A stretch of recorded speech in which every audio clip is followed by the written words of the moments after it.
I don't really know what to say about this video we're going to watch here. I just like it. She was spitting, and I hope you guys enjoy, and we're going to yap about it.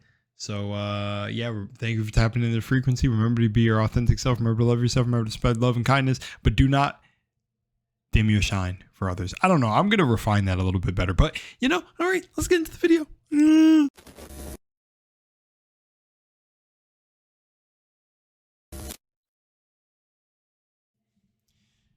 All right, let's get it. Gen Z wants to be an influencer, while the Refresh again.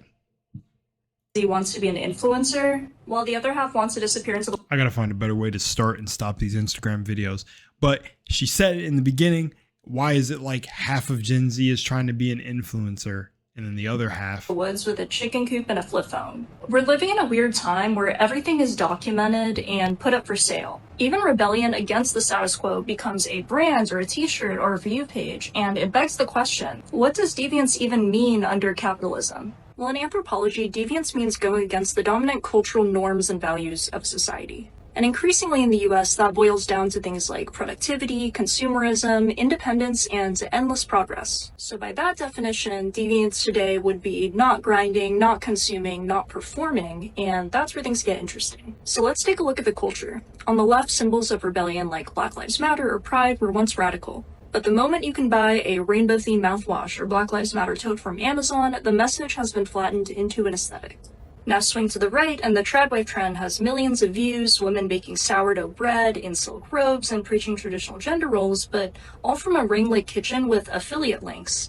That's not a return to simplicity, that is a content strategy. Even homesteading, which started as a genuine projection of industrial capitalism, now has its own aesthetic. You can scroll past perfectly curated gardens, rustic cabins, and just like that, a lifestyle becomes a form of self-branding. So what happens when both sides get swallowed by the algorithm? Well, in this new world, the most subversive thing you can do might just be turning off your phone and building a community not based on monetization. On TikTok, flip phones are trending, mutual aid is back. And more than ever, Gen Z is ditching dating apps, they're going off-grid, journaling, and choosing silence over spectacle, not because it looks cool, but because they're tired. Tired of a world based on optics, likes, and performance. So what is real deviance today? It's not a look, it's not a brand, it's a lifestyle shift, a refusal to be optimized, aestheticized, and sold back to yourself, in a system that profits off your attention, your labor, and your identity. If you like this video and want to learn more about anthropological concepts like deviance, check out Anthrodorphins on YouTube. It's an amazing free resource, and their newest series dives into deviance and breaks down a very complicated topic in a way that is easy to understand.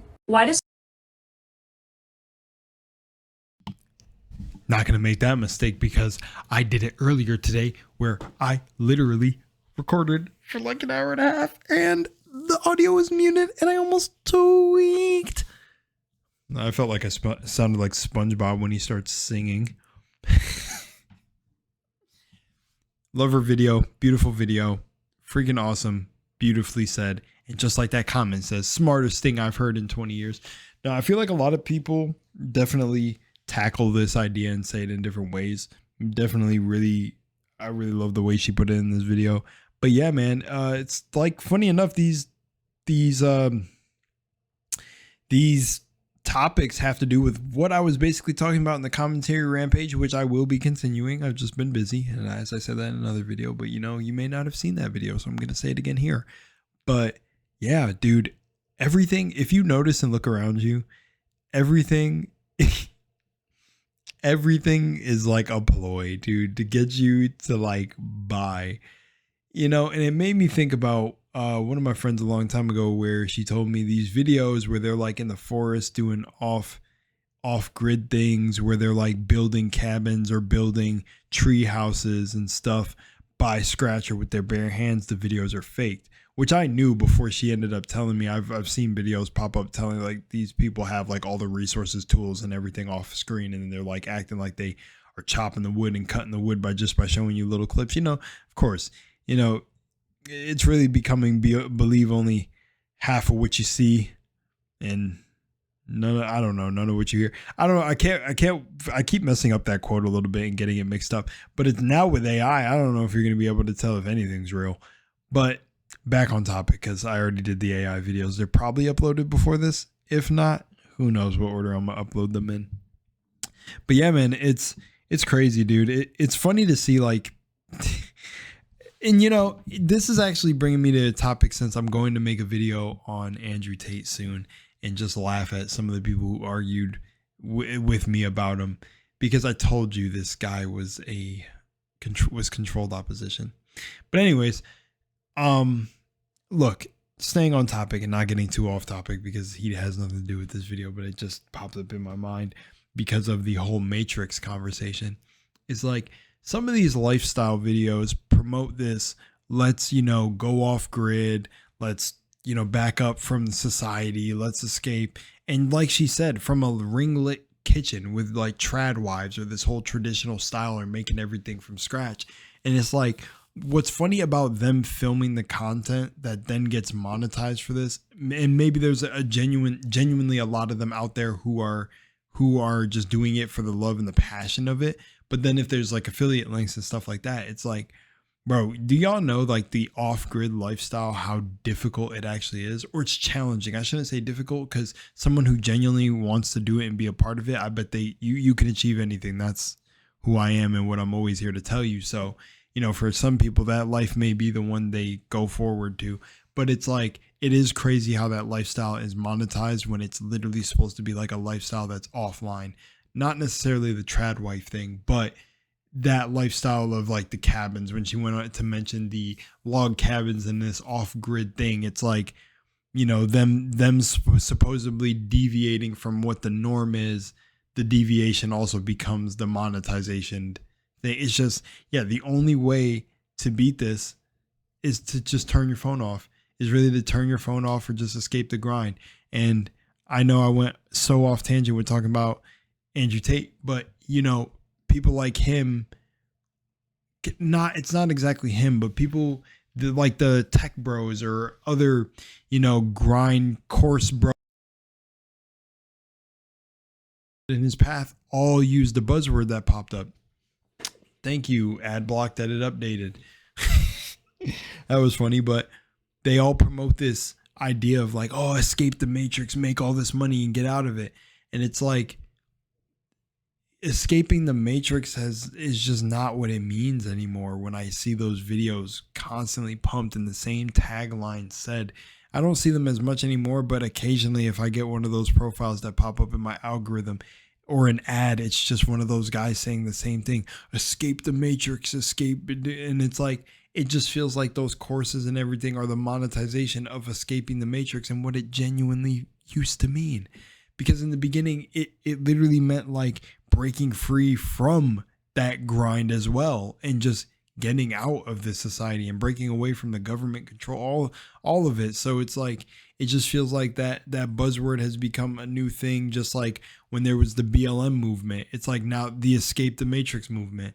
As she was saying in her video, how now there's a handbag that says, you know, Black Lives Matter or this, or, you know, this product has a rainbow flag on it. Pride Month, everybody changed their colors. It's like, all the companies change their colors. Like the same thing with the Matrix. Now the Matrix is monetized. Buy my course, bro, so you know how to escape the Matrix. And this is that.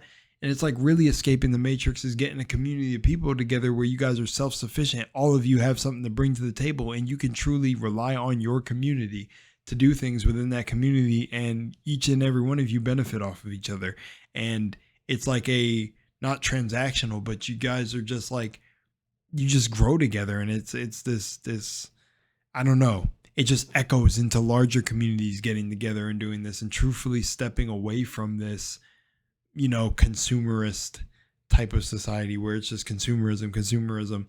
And it's really like, you know, still have consumerism to an, no, you know, I'm thinking when you think of the negative connotation you usually hear when it comes to consumerism, like the overindulging and buying things and like the labubus and all that, you know. But it's just, you know, this real escaping the matrix or going against this system that feels like everything is being targeted to you in ads. And like she was saying in the video, it really has to do with just, you have to just unplug. It's not even like you have to like go off grid, because I don't know, off grid. It's crazy that we even have a phrase that is like, I'm going off the grid. And it's crazy because I've used that term a lot too, but it's just funny to say like, we're going off grid, or we have to unplug. But whatever, for lack of a better terms, it really is that. It's like just life, living life. But it's weird because technology has become life. So living life, it's like you're going to have to some degree interact with technology, which isn't necessarily bad. I think a lot of technological advances are good, but I also think unplugging from the matrix and getting away from all this stuff, or even, giving companies like what we really want to see in the world, is to really pull out of a lot of these systems. It really is the only solution. But it's just crazy to see, dude. And again, like that, going against the hustle and grind mindset, like she said in her video. That's why I brought up the whole escape the matrix, bro. Do all that. It's like good and well, like do your grind. But I feel like people are missing the point of what it originally meant to escape the matrix. Find what works with you, make your money, and then but you're still in the matrix because you're still within the world. No matter how much money you make, you're still a part of the matrix. So I just feel like that's another thing that's just being monetized and sold to you so you can buy a course. Anyways, I said what I said. Much love. I'm out of here. I'm tired. I've been trying to shoot videos for a while, and I just had to force myself to, even if these videos suck, it has to be created because I feel like I got to get the videos out. But half of what I said probably doesn't even I don't know. I got to do it, bro, because I'm going to implode if I don't record and create and be creative. Even if it's a bad product, it's got to get put out and I'll learn. But hopefully you guys resonate with what I'm saying. Anyways, much love. I'm out of here. Peace.